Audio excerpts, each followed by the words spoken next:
Today on Club 440, we're going to be talking about game shows that debuted in 1976. We begin in April. It was on the same day they introduced cliffhangers as a pricing game. On The Price is Right, we have Break the Bank. They aired on weekday afternoons on ABC. It was a title that was previously used by the network for a big money yet honest quiz show that aired both on radio and on television. And Jack Barry bought the rights to use that title from Walt Framer. Yes, the same Jack Barry who, along with his partner Dan Enright, was the chief instigator in those quiz show scandals of the late 1950s. This game had celebrities, and interesting to see Artie Johnson make an appearance on this game show, because when I was growing up, I associated him with only NBC as the former regular of Rowan and Barnes Laugh-In, who didn't really do shows like Match Game and Pyramid, as I recall. So this show lasted only 3 months. Then it had a nighttime version which Barry hosted. And for many years, I wondered why he wore glasses on stage. And this kind of seemed to be a trend. I mean, Tom Kennedy did it, and then my classmate KJ started wearing glasses. I thought this was just a trend. I guess somebody said that this was that the studio lights were too hot, and that's why he had to wear sunglasses. So ABC canceled the show, takes the 30 minutes and splits it up between One Life to Live and General Hospital. And so now they're airing 45 minutes. Let's move to middle June 14th, which not too many Americans probably realize happens to be Flag Day. That's the day you're supposed to show your flag, other than Memorial Day, Veterans Day, the 4th of July. A lot of Americans seem to forget that June 14th is also the day you display your flag. So NBC has this game show, kind of game variety hybrid called The Fun Factory. And it aired at 12 noon. It was hosted by Bobby Van, and there was quizzes. He quizzed audience members. There were some comedy sketches. Then immediately following, they canceled this discussion program called Take My Advice and replaced it with The Gong Show. There's some misinformation from a couple sources. One said this took Ted Mack's original amateur hour one step farther, apparently not realizing that Ted Mack's radio predecessor, Major Edward Bose, used the gong to terminate unwanted acts, although I don't know if Major Bose resorted to the rather snide remarks that J.P. Morgan and company would use on The Gong Show. And long before Steve Harvey became a judge, Dodger first baseman Steve Garvey was used as a celebrity judge, and he would also preside over the Padres Kangaroo Court when he was signed with that team in the 1980s. Another misconception was somebody said Gary Owens did the daytime version, Chuck Barris did the nighttime version. That was the other way around, at least for the first season. Chuck Barris did both daytime and nighttime after 1 year.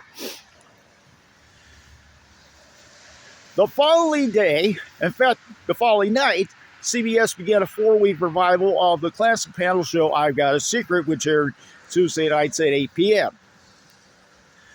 Now we move to July. ABC canceled Let's Make a Deal and replaced it with a show called Hot Seat, to feature husbands and wives, two couples competing one at a time, hosted by Jim Peck, and one spouse would be hooked up to this, polygraph. And in Let's Make a Deal's long-standing time slot of 1:30, ABC introduced us to Family Feud, and I have a separate video where I just talk about something interesting about the show that had seen over the years. It stayed at 1:30 until the spring of 1977 when ABC decided to expand All My Children to a full hour, and Family Feud did rather well at 11:30. It clobbered NBC's competition, and I think ultimately it forced CBS to move its long-standing soap opera Love of Life to a less vulnerable position late afternoon. Now we come to a date that exactly 25 years later would become a very infamous, tragic date in American history, and I'm talking about September 11th.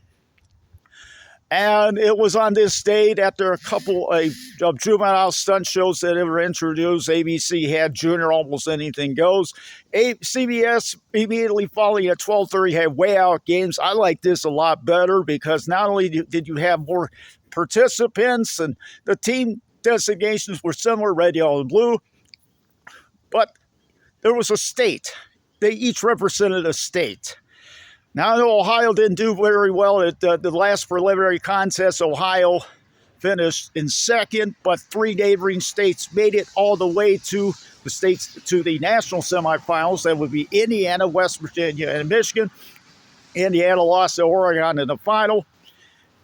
Sonny Fox was the host. Mark Smith was the assistant. He's also known as Mark Maxwell Smith. He was a writer on the Crosswits. He also wrote for Masters of the Maze. And there must have been something in the water up in Oregon because 1977 was also the same year that the Portland Trail Blazers won its first and only major professional sports championship in the city's history.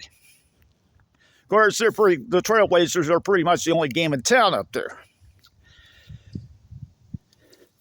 This show actually moved to push back a half hour when CBS decided to pick up the New Adventures of Batman as a companion series to Tarzan, Lord of the Jungle, and decided to shuffle its Saturday lineup a little bit. And the show lasted 26 weeks in reruns. I honestly didn't get to see all the episodes. There's a few that are still that I never got to see, and I don't know. I didn't see all the states. I don't know what matched up against who, except I can tell you that there were three events. 1 point, 2 points, 3 points. In case of a tie, we had a tiebreaker. Usually the team that won the third event won the competition, but in one case it didn't happen. That's when Minnesota lost to Wyoming in the tiebreaker.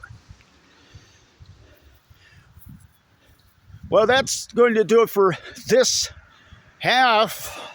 And when I come back later on this week, I want to talk about the return of the isolation booth.